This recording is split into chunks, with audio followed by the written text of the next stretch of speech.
Greetings sailors and welcome to a review of a brand new premium ship never before seen in the game, the Atago. Okay, maybe not so much with the brand new part because this is in fact the original tier 8 premium ship and it is quite venerable at this point in terms of premiums overall. It's been around for a pretty long time, basically as long as the game's been around, just about.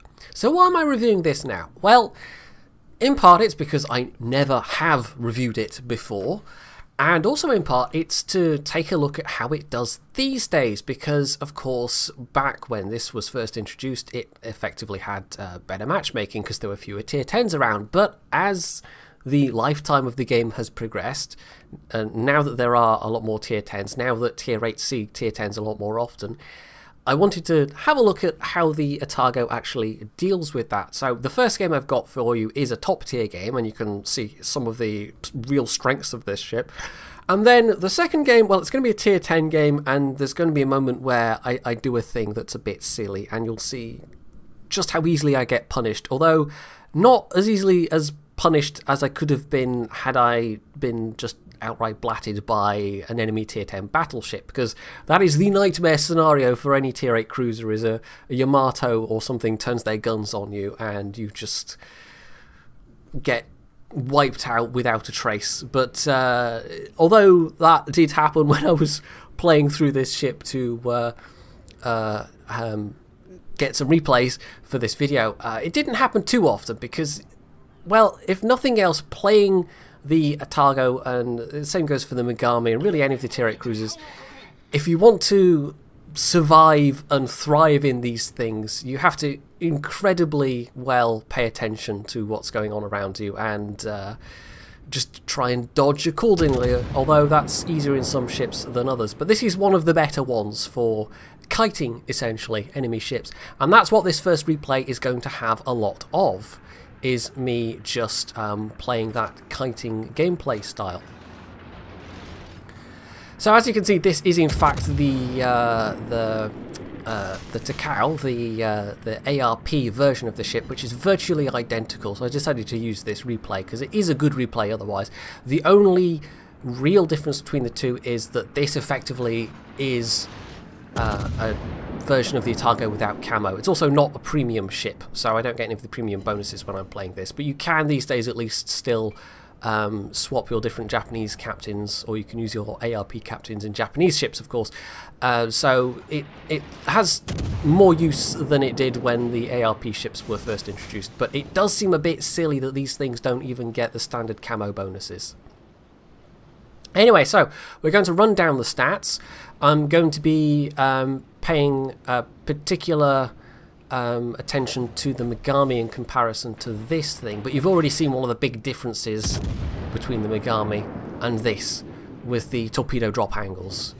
This is one of the things that makes this an extremely comfortable ship to play. It is the fact that you do have those very, very good torp drop angles, which is not something that the regular Japanese cruisers get past tier 5. So that right there is quite a nice bonus, but we'll get to the torpedoes in more details later. So hit points 40,100, which is a little bit more than the Megami. It's pretty good for tier 8 as for tier 8 cruisers overall as well. The Hipper and the Eugen get more, and the Kutuzov has a little bit more, but generally speaking this is a relatively healthy tier 8 cruiser. Of course it is a tier 8 cruiser, so that can disappear very quickly with Citadel hits. So the HE, you know, it'll keep you alive for a while versus overpens and versus HE spam, but Citadels will obliterate you really quite quickly. So when I say you have to really pay attention when you're playing these things, you particularly have to pay attention to enemy battleships, and of course it helps if you've got a captain with no, I forgot the name of that captain skill, but the one that tells you how many people are aiming at you, and if you can figure out if some of those people are battleships, then yes, that's very, very useful. This you can see this replay, by the way. Yeah, I came over here thinking I might be able to help contest this cap, and then suddenly it started to not go so well. So yeah, I'm just gonna run away for a while. You've got 16% torpedo damage reduction, which is actually, you know, that's as good as it gets at this tier. The Megami gets that, the Martel gets that. None of the tier 8 cruisers have got particularly good torpedo bulges, but then cruisers as a whole don't tend to have particularly good torpedo bulges. But at least it has got some. There are some of the tier 8 cruisers that have none. The Kutuzov and the Edinburgh are both 0. New Orleans gets 4%. Chapayev gets 0%, so you're at least not taking quite full torpedo damage in this thing, which, you know, sometimes is going to be useful, but they're still going to hurt because, you know, torpedoes. Armament-wise, you keep the same 10 8-inch guns that the Miyoko had and that the Megami can also mount, and it's as you see, it's basically the same layout as the Miyoko with was it AB? What's the third turret at the front? Would that be the C turret, or is that, I don't even know. But yeah, it spins through the back, so it's good for broadsides, but sometimes you're not going to necessarily have all your forward guns available.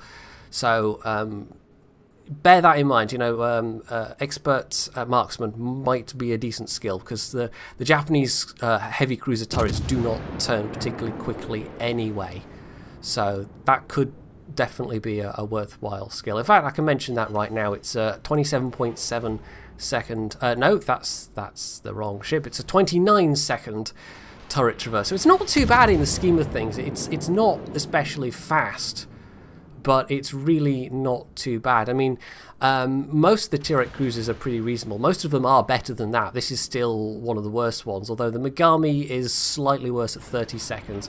But bear in mind that the Megami used to have an over 50 second turret traverse with the 155mm guns. So yeah, there was a reason why nobody, well, some people still did play with the 155s, but yeah, most people, well, it was much more common to see the 8-inch gunned Megami. So yeah, you've got a 5x2 arrangement, 16 second reload, which is the worst at this tier. The Megami is a second better than that. So that's one of the very few differences between the two ships in terms of 8-inch guns. Turret traverse, as I've said, 29 seconds. The range is 15.8, very slightly better than the Megami. It's on the short side for tier 8 overall though. Most of them are 16 and above. Megami has 15.7, Edinburgh has 15.4, so it's not the worst, but still 15.8 is not that good for this tier, and you are going to be relying on your stealth more than you're going to be relying on your range, because that's uncomfortably close sometimes to be firing your guns, especially if you're in a tier 10 game. 15.8 kilometers is not that far away. Dispersion is, where are we? 141 meters at that 15.8, so it's alright. At least I think it's 141, actually. That might be, no, that shouldn't be counting captain's skills for that, I don't think. So, I mean, you know, it's reasonably accurate. I mean, they're cruiser guns, you fire them almost 4 times a minute. You've got a nice big broadside, so you know, the big broadside kind of is, it kind of makes up for it not having a particularly fast reload, but you don't have to worry about your shells all missing or anything like that, because, you know, it's a cruiser. The shells themselves are pretty good. They are the exact same 8-inch shells that you find on the Megami. I haven't checked the other tiers actually. They're possibly the same shells all the way down, although it wouldn't make sense for them to be the same shells as tier 5 and tier 6, but maybe they are, I don't know. I think they might be, you know. Yeah, I think they are the same shells. So, anyway, yes, 4700 AP Citadel damage, 3300 HE Citadel damage, but the standout figure is the 17% fire chance on those HE shells, so it's a very good fire starter. It doesn't have the rate of fire, of course, of, say, the Chapayev, but just the fact that you get those 10 shells, if you're firing HE consistently at things, you will set a lot of fires, and that's going to be another theme of this particular replay that you're seeing right now, is I'm going to set quite a lot of fires. It's mostly going to be HE damage, and I think I do use AP shells at certain points. The Japanese 8-inch AP, generally speaking, is worth using against battleships at maybe not as longer ranges as, say, the German 8-inch AP, but it's still pretty good. So if you get a broadside battleship and you've already set a couple of fires, say, at that point it could be worth switching to the AP shells. They have a 840 meters a second shell velocity, which is pretty slow. In fact, I think it might be the slowest for this tier.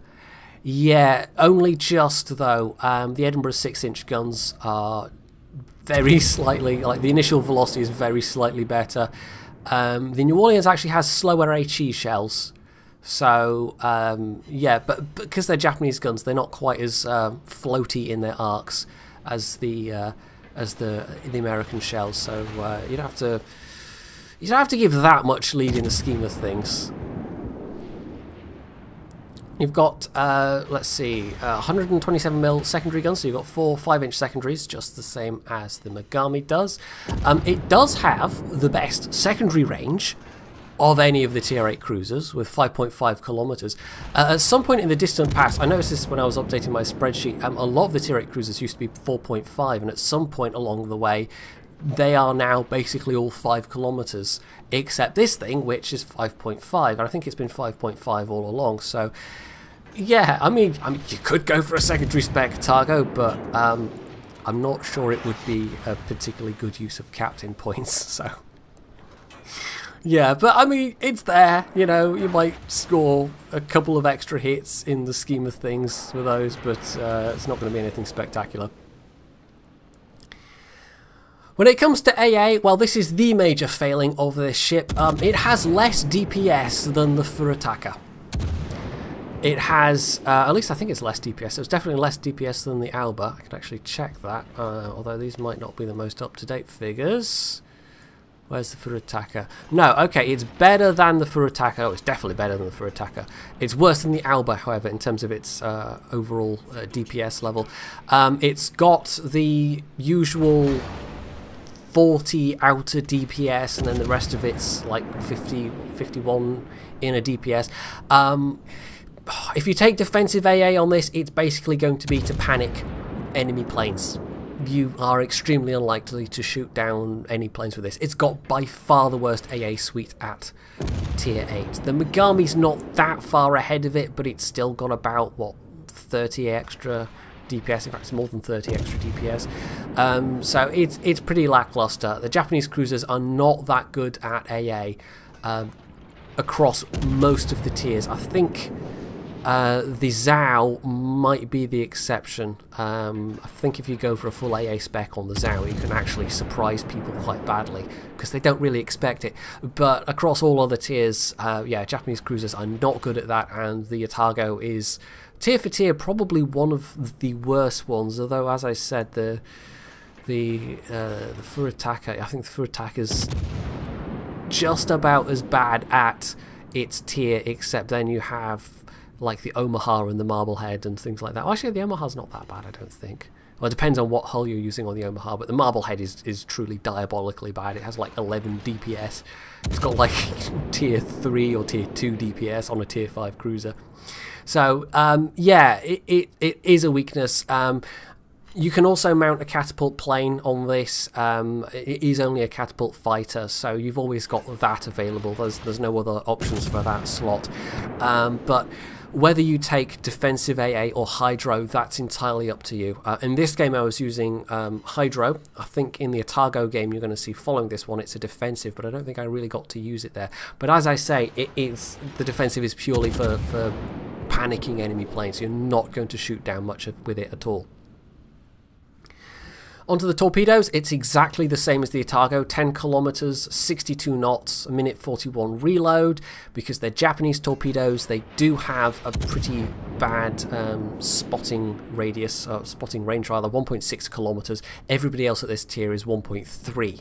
So they're not particularly slow, it's a fairly average speed, 62 kilometers, 62 knots rather. 10 kilometers is pretty good. The damage is pretty good, although not quite the best. But I mean, the Chapayev torps are very, very short range indeed. So considering the range, they are reasonably useful. You know, you will get to use them. As I've already said, the torp drop angles are very good on this ship, especially compared to the other Japanese cruisers. But I mean, I wouldn't count on it. The one peculiarity, the one trick of this is that it can stealth drop its torpedoes as a cruiser. And I think the only other cruiser at this tier that can do that is the Edinburgh. Yes, in fact, yeah, it will be the Edinburgh. So, you know, there might be times when you get to do a stealth drop with the Atago, but I wouldn't count on it. You know, the guns are the main armament, but those nice torque drop angles will come in very useful sometimes. If you've been paying attention to this, by the way, you'll have seen I've already racked up a decent amount of damage. I basically managed to kite and get 2 battleships to follow me away out of the fight, and I would have not particularly been comfortable doing that in a tier 10 game, but in the context of this game, yeah, it turned out to work rather nicely. And you've got enough speed to do that, and you've got enough maneuverability to do that, which, you know, that brings us on to our next set of stats.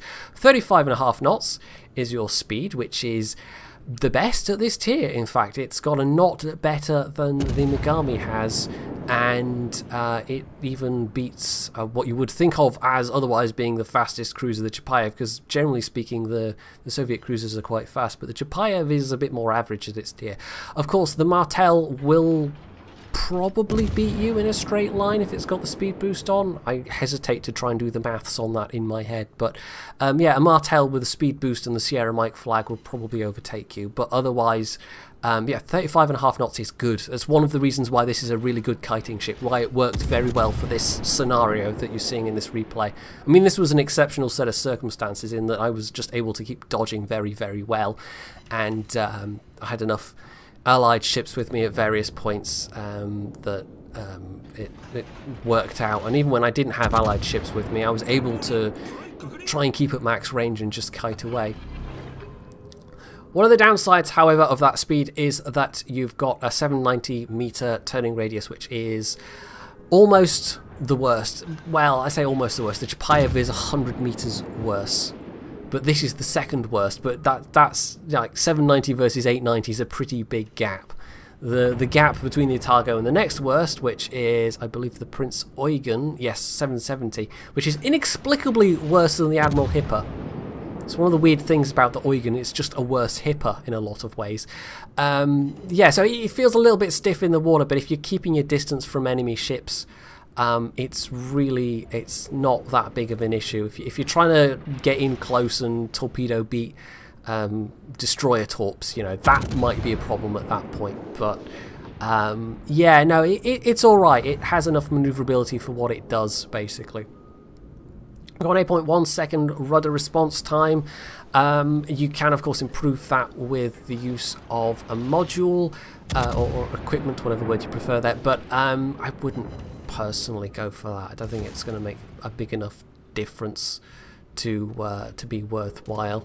So yeah, I mean, again, it's good enough. It's towards the not great side of tier 8, but having said that, actually it's probably more like it's just about on the average for tier 8. So yeah. Right, before we get to concealment, we'll just have a quick look at the scores for this. 158k damage, almost 159k damage, a Witherer and a high caliber, 1800 base XP, second place on the team. I only got 1 kill, but as we'll see on the next page, a fair whack of what I did was fire damage, as you might have guessed from watching the replay. So there we go, 74k from firing my guns, 83k from those 16 fires. So that's that whopping 17% fire chance coming into play. And I probably had a Victor Lima flag on there for the extra bit of fire chance on top of that. I'm not even sure if I've got Demo Expert on this captain. But, you know, that's another very, very useful skill. So if you can get those battleships that just let you fire HE at them over and over again, it works out very nicely in the Atago. So, you know, that's basically the playstyle of this ship. This is the tier 10 game I mentioned, by the way, but it's only just tier 10. It's very, very tier 8 matchmaking. If this was a lot of tier 10s, I think this ship, I mean, like all tier 8 cruisers, it's going to struggle when it gets down tiered, but in some ways this is the more interesting game than the previous one, even though it's only going to be like less than half the damage. Anyway, so surface detection, up until the introduction of the Edinburgh, this was it. This was one of the sneakiest Tier 8 cruisers, although the New Orleans just about pips it. It's got like less than 100 meters better concealment. But then the Edinburgh came along, and the Edinburgh does beat it by at least 100 meters, if not more. So your base concealment without any camo at all, which is what we were effectively would have had on the previous game in the Takao. I don't know why I'm struggling to remember that name, but anyway, it's 11.9. But with the perma camo, it's 11.5, and of course it's a premium ship, so why wouldn't you be using the perma camo? The concealment system, that can drop to 10.7. The captain skill can bring you to 10.5, and this is all just, you know, assuming you're only using those things, and then all together combined you get 9.1, which puts you just about on a par with the New Orleans, although as I've said, I think that very slightly beats it. Your air detection isn't quite as good though for its tier, 8.7, but I mean it's still not far off your surface. It's not like it's dramatically worse. It's just 8.7. It's not super good for its tier, but it's still alright. It's still actually quite decent. Lastly, when you're firing from smoke, you've actually got a pretty nice 6.7 kilometers debuff, so you can still effectively use smoke in this thing. I mean, there are some not so good ships at this tier. By far the best is the Edinburgh with 5.5 kilometers, but I mean, for comparison, the Hipper has 8.5. The Eugen has 9.1 because once again, screw the Prince Eugen. Apparently, it's just a worse Hipper. I mean, not by a huge margin, but it's just a worse Hipper for the most part. New Orleans gets 6.6, so that's about the same. The Martel has 8.0, which is quite horrible actually. It's not very nice for the Martel if you're trying to fire from smoke. The Kutuzov is also not great at 8.7, but 7.7 rather. But yeah, the Martel is a little bit surprising. So yeah, it is quite effective. So if you have a smoke buddy in a destroyer, or even say like an Edinburgh or something, you know, you'll be able to make quite effective use of that. So that's it for the most of the stats. There's one last thing to cover, of course, and that is that this ship has a heal. Prior to the introduction of the Edinburgh, this was the only Tier 8 cruiser with a heal, and it's still, you know, reasonably unique because it can get some of its hit points back, and it's got that option to run around setting fires that the Edinburgh doesn't have. And there are those who have for a very long time argued that maybe all cruisers should have a heal of some description, and the Atago offers us a glimpse of what that might look like. Now, of course, the Edinburgh has got the better heal. It's a British cruiser heal, although I think the tier 9 and 10 heals are stronger for the British cruisers. But this is more like what the Graf Spee has, for example, as a heal. So obviously you can improve that if you use the I forget which flags it is, but you can improve the amount of hit points you get back. But it just gives you a bit more survivability, basically. It lets you get away with things more. I mean, if you turn broadside and get whacked full of Citadel hits, then it's going to massively hurt you. But over the course of a game, with just the smaller amounts of damage that you take, it keeps you in the fight longer. It means you can do more damage. And that's a tremendously useful thing to be able to do. This is the game, by the way, with the defensive, as I mentioned, and I'm just using it for both myself and to help out this Conqueror. And I initially thought, okay, I might try and use my sneakiness to get the C cap, and as it is, we don't have any caps at all at the moment, but that didn't really work out for me, although I got away with it. I didn't take too much damage in the process, because neither team has much in the way of destroyers. We've both got one destroyer each, so it wasn't the enemy destroyer that was massively outspotting me or anything like that. But once this Conqueror decided that they were going to have a go at taking the cap, well, you can see what I'm doing right now. I'm actually trying to use this Conqueror as my shield.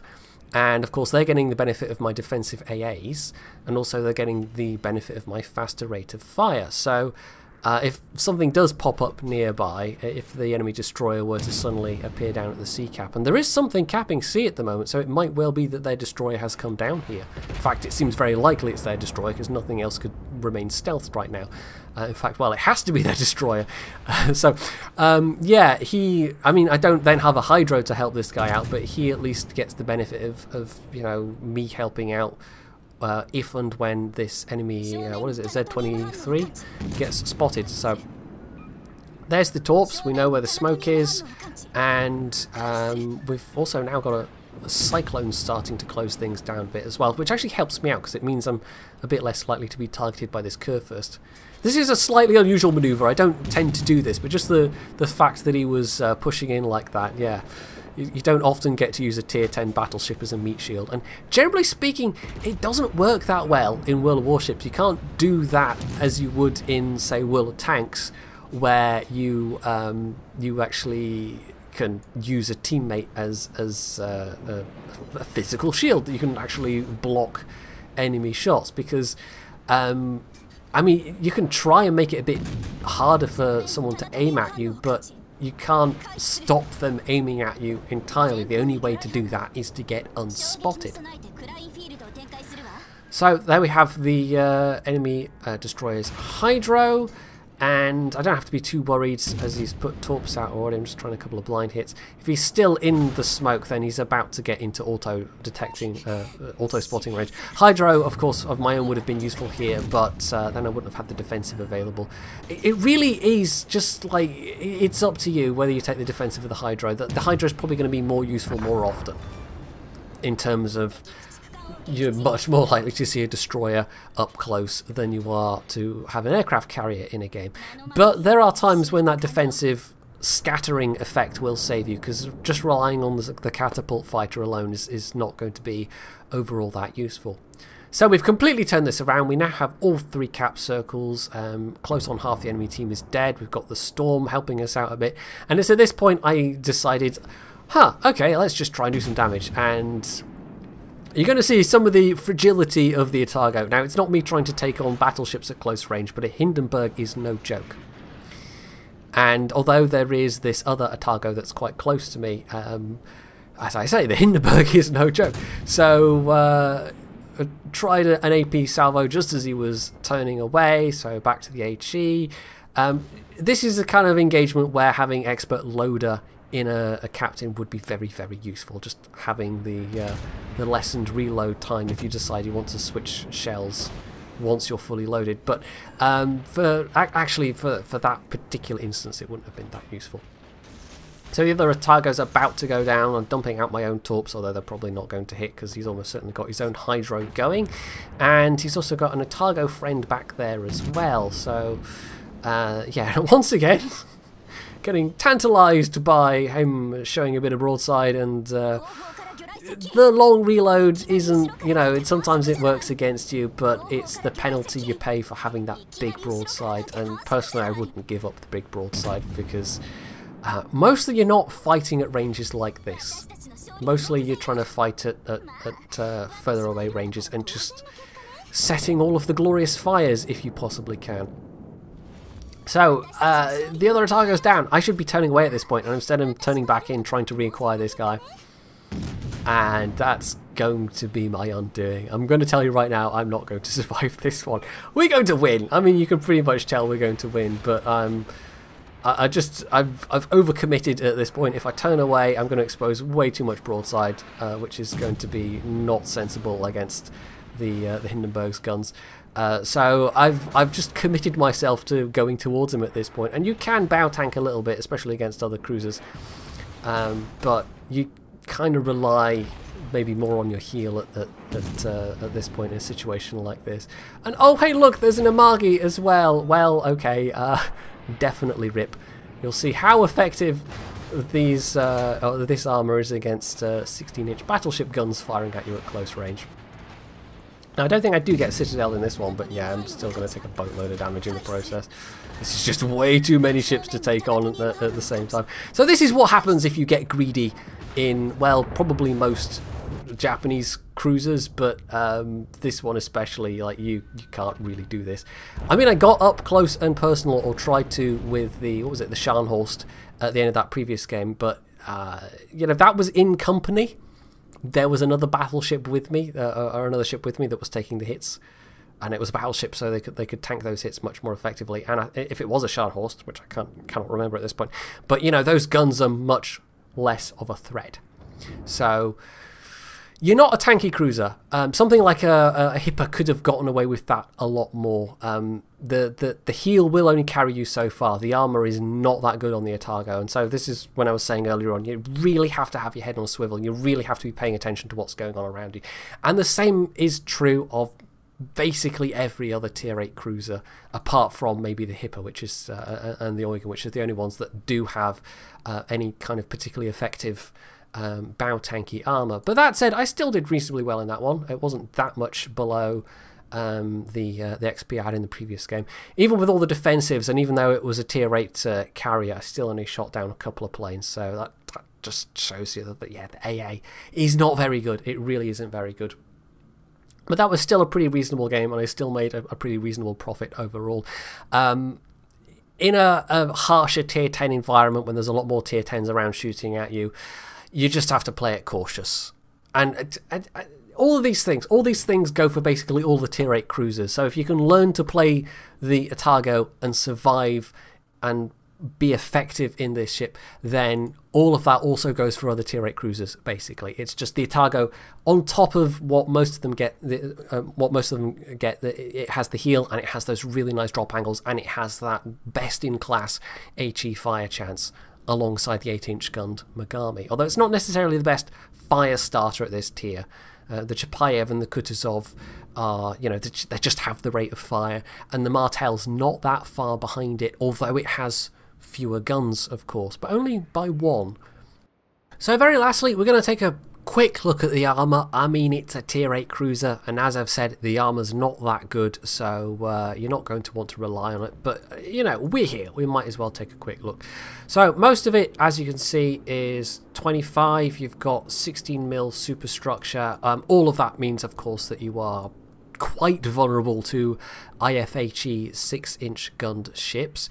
You've also got a raised citadel to be aware of. It's not hugely raised, as you can see, but it is just above the waterline, so you're probably not going to take that many frontal or rear citadels, or at least you don't in my experience. I think the Megami might be a bit worse for that overall, but yeah, if you're showing any amount of broadside, it's only a 102mm Citadel armor belt there, so yeah, battleships firing at you well, battleships firing at you at any angle can Citadel you, but you're much more vulnerable when you're broadside. So yeah, if you've got battleships firing at you, just wiggle like mad basically and hope that they miss, which goes for most of the other tier 8 cruisers as well. But while we're here, we'll just have a quick look at how it compares to the...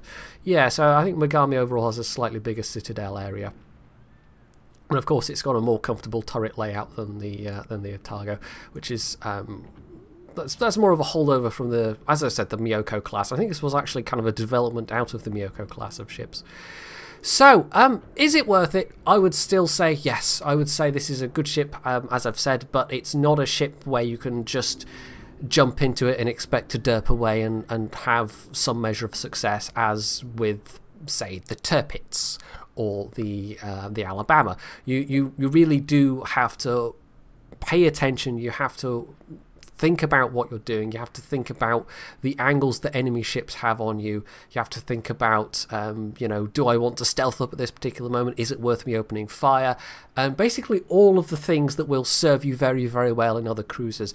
If you're a newcomer to the game, this is not particularly a premium ship I would recommend. I mean, just dumping down money for a tier 8 premium right away is probably not a great idea to begin with. But in cruisers particularly, if you don't really know what you're doing, you're just going to get punished so hard and so fast that it's not going to be fun, and it's not going to end up being a particularly effective money maker for you. But once you are a bit more confident at the game, maybe once you've played up through some tier 6 and 7 cruisers, at that point then I would say, yeah, okay, consider giving it a go, because it is a good cruiser. It's just it has all of the failings and the vulnerabilities of other cruisers at this tier as well. So that's it for this review of the Atago. Hopefully you have found it useful, and if you have, you can hit the like button, you can leave any comments below, you can sub to my channel if you haven't already, and as always, stay tuned for more.